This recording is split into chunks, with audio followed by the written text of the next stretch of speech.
Today we're going to be doing a 2-round rookie mock draft. This one's going to be a little bit different. I put this one together myself. I looked through some rankings of mine and really collaborated to make a Superflex rookie mock draft that looks somewhat realistic, but a little bit different as well, especially with the second round here, especially with how I do things with my overall player strategy with rookies. So let's get to start. Let's look at the first pick, and we all know who it's going to be, and we're looking at Bijan at the 101. He's a very expensive player in Dynasty right now. The one thing you can think about here is trying to trade out, maybe trading up for one of the top quarterbacks in all of Dynasty, adding him and some picks, some players, at least kicking the tires. It's not going to be cheap, and it may not happen, but at least kick the tires, see what happens. There's also quarterbacks on the board in Superflex that you may want to think about. But overall, 101, we got to be looking at Bijan here, and at least thinking about some other alternatives to go along with that to see what happens to maximize the player value. If anything, you should at least be kicking the tires at something. We've been talking about this nonstop. Bijan is a damn good running back prospect, but that doesn't mean you can't look or explore other options. You can still draft them, but look at other players to look at. Now going over to the 102, and it's not going to be a surprise with this pick. We're going quarterback, and we're going to be looking at Bryce Young. I think he's going to be the first quarterback drafted in this year's draft. At least right now, all the indicators are looking that way. Should have a long leash, and we're looking at that quarterback value in Superflex. To the 103, still quarterback. We're looking at CJ Stroud.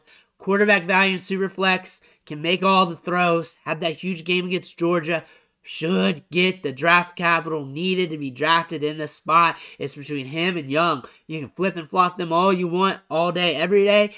All together, I'm not super in love with this quarterback class, but you have to respect the market when looking at this position. At the 104, the next pick, I'm going to be looking at Jahmyr Gibbs, running back from Alabama, formerly from Georgia Tech. Should be the second running back off the board in the real NFL draft. He can catch passes out of the backfield. He's electric in space. Should have that draft capital to allow him to get the opportunity early in his career. His value is going to be up there, and his value in overall Dynasty should be up there as well once that selection happens. At the 105, our first wide receiver is coming off the board here, and we're looking at Jaxon Smith-Njigba from Ohio State. When I look at upside, the risk-reward scenario, Jaxon Smith-Njigba seems like the best prospect to go with. He's pretty safe because he's very technical, can create separation, has good hands, good ball skills, and he also has upside. We saw that at Ohio State. We saw that in that last bowl game against Utah. I feel like he's a safe guy to go with. At the 106 spot, we're going with the other safe wide receiver here, and that's Addison from USC, and he is very safe. He's not going to bust on you. The odds of that is very unlikely. You're at least going to get something out of him. And he also has upside. This dude got Kenny Pickett drafted. This dude did that. Kenny Pickett's on the Steelers and is a first-round pick because of Addison. If he was not at Pitt, we would not be talking about Kenny Pickett whatsoever. Addison has some goods to his game. Then go on the 107. We're going with the other wide receiver, and he has the upside. And this guy's good in his own regard, and you can flip and flop these wide receivers. And we're talking about Quinten, Johnston, has the size and just athleticism you want in a wide receiver. Big-bodied, can get you yards after the catch, can get you the splash plays, will have the draft capital. All three of these wide receivers will do that. And you can flip them, you can flop them, however you want to do it. And maybe landing spot's going to dictate this. But Quinten Johnston is a good wide receiver. In this draft, he's at 107. This isn't a wide receiver rankings. This is the overall macro. At the 108 here, looking at the quarterback position, and I really hate to pull the pick, but I really look at things from a market standpoint. You can't fight the Fed in real life. You can't fight the market in real life. So we're looking at Will Levis, quarterback from Kentucky. The quarterback position holds value in Superflex, and you have to realize that. And maybe in a lot of leagues, he'll be going earlier than this in Dynasty Superflex rookie mock drafts, especially once he gets pulled off the board in the top 10, top 15, wherever he gets selected at. But we're hearing a lot of chatter that the NFL likes him. Fantasy football doesn't like him, but maybe he can hold some Daniel Jones value long term. Quarterback value is huge in Superflex. That's where he's going. But at 109, we're going to get a little sexy here. We're going with one of my favorite running backs, and I love a lot of these running backs, and it's Zach Evans, running back from Ole Miss, formerly from TCU. Dude has size and just athleticism. Dude has speed. Dude has burst. When he has the ball in his hands, he's electric. He can catch the ball in the backfield. Very fun to watch. The only thing that's going to matter, the only thing that could reshape this is draft capital and landing spots. Moving to the 110. Another one of my favorite running backs here. Sean Tucker, running back from Syracuse. Guy can catch the ball in the backfield. Has top tier speed. Is explosive. Was very productive. And really the value should be higher. But this running back class is deep. To 111. Taking a little bit of gamble here. And I want to shoot for upside. Upside is huge. And the draft's going to matter for this one as well. Because he could be a faller. Could be a big faller. That's Kayshon Boutte, wide receiver from LSU. Dude has upside for days, and he has the talent to get it done. Could be up there with the top guys here in the draft. We got to see how the NFL evaluates him, but his talent level's up there. He just needs to be more consistent. From what we saw here in 2022, not a great 2022 season, but he just needs to be more consistent. At the last pick of the first round here at 112, there's an elephant in the room here. It's the quarterback. It usually goes off the board, but I've been pontificating about where he goes in the draft, and I've been just reading the tea leaves from other people. That's Anthony Richardson, quarterback from Florida. So realistically, after the draft, this dude is either going to rise the board or fall completely down. There's no in between. He's either going to go 108, 107, 106, or he's going to go in the third round, rookie drafts and Superflex, or back half the second round. There's no in between because it's how the NFL evaluates him, where he goes in the draft. And I'm just speculating here, and I see this as like a 50-50 scenario right now. He could fall, he could rise. I'm just throwing him here at 112, and I'm not in love with the quarterback position in this draft either. So just because he's ranked at like 4 consensusly doesn't mean he's a huge guy per se, but he does have the goods to really reshape your fantasy team. He really does have that. The NFL likes him. He's bumping up about 4, 5, 6 spots. Let's recap the first round real quick. So Bijan Robinson, 101. Should be the 101 in all formats. Like we've been saying all offseason long. Bryce Young, CJ Stroud. Normal. We see this all the time. Sometimes one of them gets thrown in the 101 due to quarterback value. We see that too sometimes. So this is pretty normal for the top 3 picks. Jahmyr Gibbs, 104. Running backs hold value. And he's going to be the second running back drafted in this year's draft unless something happens. Should be the 104 most drafts. If not, the 105 Jaxon Smith-Njigba is probably going to be right behind him. After that, Jordan Addison, Quinten Johnston. Good wide receivers. You can flip and flop them with Jaxon Smith-Njigba if you want. I'll probably do that in a lot of my leagues as well because I diversify a lot. Will Levis. Some of you guys are going to think it's high, and then some of you guys are going to think it's low due to Superflex because I've seen him higher than this, and I've seen him lower than this. I feel like this is right in the middle. Zach Evans, Sean Tucker. 1 QB, they are higher. They're higher, and really, they're closer to Jahmyr Gibbs than what a lot of people are thinking. They're closer to being past Jahmyr Gibbs than what are you thinking. If you like Zach Evans as your RB2, cool. I'm not against it. Maybe he is my RB2 when everything's said and done. Same thing with Sean Tucker. These guys flip and flop around my rankings a lot. It's hard for me to do that because I'm so objective, and I'm constantly looking at these players. That's why I always rank these guys in tiers. Anthony Richardson at the bottom, really dependent on draft capital for me, and we don't have that right now, but I'm going to keep him in the first round. Kayshon Boutte, love him as a prospect, love him as an upside flyer. If you don't like risk, throw him in your second round. If you like to chase upside, Kayshon Boutte's perfect for the late first round of rookie drafts, 1 QB or 2 QB. But let's move on to the second round, and let's see what we got here. This one's going to be running back heavy. 201, Zach Charbonnet from UCLA, formerly from Michigan. Bigger running back, catches the ball in the backfield, can be a 3-down pounder, holds value in Dynasty and regular fantasy football at the 102.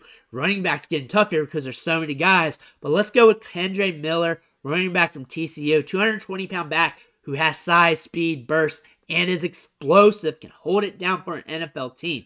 Again, at the 203, more size, speed, and explosiveness. Tank Bigsby. Just in the pounder, high-end recruit coming out of high school. Dude can hold it down for an NFL team. Draft capital is going to matter like it will for all the other running backs. We're not going to forget about the receivers. We got one coming up here at 204, and that's Josh Downs, wide receiver from North Carolina. Dude can separate, catch the ball, has production to go with it. Usually in other drafts, it'd be closer to the first round, but we got so many damn running backs that he falls a little bit, and you got to chase running back when we got the great running back reset coming. So that's why he's at 204 and say like 201, 112, 111 in this draft. Going to 205, Devon Achane, running back from Texas A&M. This guy's explosive, can catch the ball in the backfield, has that PPR prowess, that PPR upside to help you out, get you yards after the catch. And if you're not into that, 206 has Israel Abanikanda, running back from Pittsburgh. You can flip and flop those guys. I'm a little bit higher on them, but the draft's going to dictate their overall rookie draft value. But I see him being a lead dog if he gets the draft capital or getting his opportunity to compete for yards in the running back position is valuable right now because you can flip out these wide receivers. You can get that later on down the road through trades. Running back's a little bit harder to do that with how things are changing. So you want to just lean into the talent at the running back position. At 207, there's a guy falling here that usually goes in the first round. And it's not because I hate the talent. It's just how you play the game. That's Michael Mayer, tight end from Notre Dame. Probably will get drafted in the first round. But you know what? I am not going to let that gaslight me into drafting a tight end in the first round when we know like the tight end 5, tight end 6, 7, 8 is only a few more points per week than the tight end 25. You look at that from a weekly basis. So the upside is not really as great as what you would think. And even if he is one of the top tight ends in the league, the points per game, what you get per week is very risky. And also, I can catch him at probably this price point in a year or two anyways, so I can hedge that bet later on down the road. So let's get him at the 207. Let's use that strategy. Don't let the first round prowess gaslight you into a position that is just weak over on fantasy, and that takes a couple years for you to get. With the second round pick too, you can always trade for a veteran as well. Maybe you can get one that's been productive. 207 is actually kind of high for Michael Mayer, if you believe it or not. At the 208, we're going with a wide receiver. Could land in the first round. Top tier is second round. Had a big year this year, but it's fallen due to the running backs being juicy, not due to him being bad. It's Jalin Hyatt, wide receiver from Tennessee. I look for him to be an air yards guy, a guy that gets you points off and on throughout the season, early in his career, and may be able to develop into more. It's not because I don't like him. It's because I'm playing the Dynasty Fantasy Football strategy, looking at the market, looking at how things are going to be. I really want to lean into this running back position. Even though there's going to be hits and misses, I'm still going to take those chances because you're going to get hits and misses at the wide receiver position. Even the wide receivers that hit could just not hit enough for it to really capture that value to make you better anyways. At 209, we're going at another wide receiver. I had a video on him yesterday saying that there's going to be a sticking point where the running backs are going to start to depreciate and you're going to roll with him. The running backs haven't depreciated that bad yet, but it's time to roll with him. That's Zay Flowers, wide receiver from Boston College. Dude has good speed, he's sudden, he can separate, and good ball skills for his size. I think right there is the good position to make the bet on him. Another running back comes off the board at 210. We're looking at Kenny McKintosh from Georgia. Honestly, in my heart, I want to rank him higher, but I can't go that hard at running back when I want to. So I have to limit myself. But Kenny McKintosh, speed, catch the ball in the backfield. Draft capital might be there because he's got the Georgia prowess. Probably fourth round, third round, second, somewhere. It's going to surprise you. Kenny McKintosh is the guy to look for in this year's rookie drafts, along with all these other running backs, but there's a ton of them. Moving on to 211. Quarterback value, and you don't want to do it, but you kind of got to in this format. Hendon Hooker, quarterback from Tennessee, coming back from the ACL. Guy that did well in the last 2 years, been efficient, not in love with it, but if he was healthy going this draft, he'd be a lot higher. And he gets a year to watch. Most of these other quarterbacks might get that as well.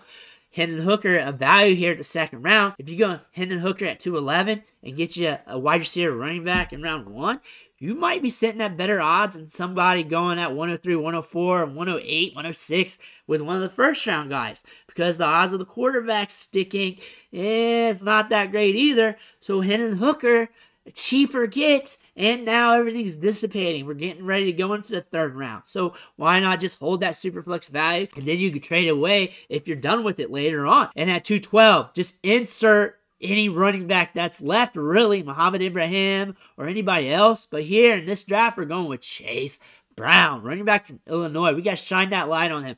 Dude can catch the ball in the backfield, run between the tackles. He's explosive.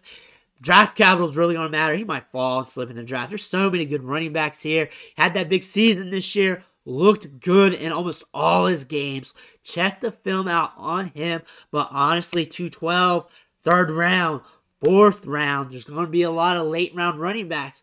Just keep casting that net on them, especially the ones who catch the ball in the backfield, because you never know. Especially in early spring, you might catch your Dameon Pierce. You might catch your Isaiah Pacheco. You don't know. With the running back position resetting right now, you're going to want to chase running back to fill some of those gaps that the reset hits on, because that's going to happen. And with a draft that's so stacked at talent at the running back position, you might see some of these mid or lower tier guys that are usually higher in other drafts dilute down a bit, get drafted lower than expected, but once they get on their team, once they start practicing, once they start getting in some scrimmages, some games, some preseason games, they might show some goods, and you're going to want to get them in the later portion of your rookie drafts. Wide receivers are going to be there. There's some good wide receivers here. There's some wide receivers that are going to get drafted higher than expected. There's some other good wide receivers that I didn't take because I'm pounding running back, but it is how it is. To recap the second round, though, Zach Charbonnet, Kendre Miller, Tank Bigsby, Devon Achane. Story is running back. Michael Mayer fell, not because he's a bad player, but the tight end position, you can catch him cheaper later, so don't pay that first round pick for him. You got two wide receivers here who are good, but the running back position dilutes them down a little bit. Hendon Hooker's a surprise, but it's not because I'm in love with him. It's because the quarterback position, and you got to also play the game, play the market. Don't fight the market. But running backs are king in this year's draft. Chase them when in doubt. Running backs kill all tiebreakers with wide receivers, so look at it that way. Let me know in the comments below how your drafts shake out. Who you bumping up, who you bumping down. I want to hear about it. Smash that subscribe button. It's only going to help you going forward in your Dynasty rookie drafts, your Dynasty teams, and everything else. I should have some rankings, more drafts coming out to you here soon. I want to thank you for watching. I'll catch you on the next video.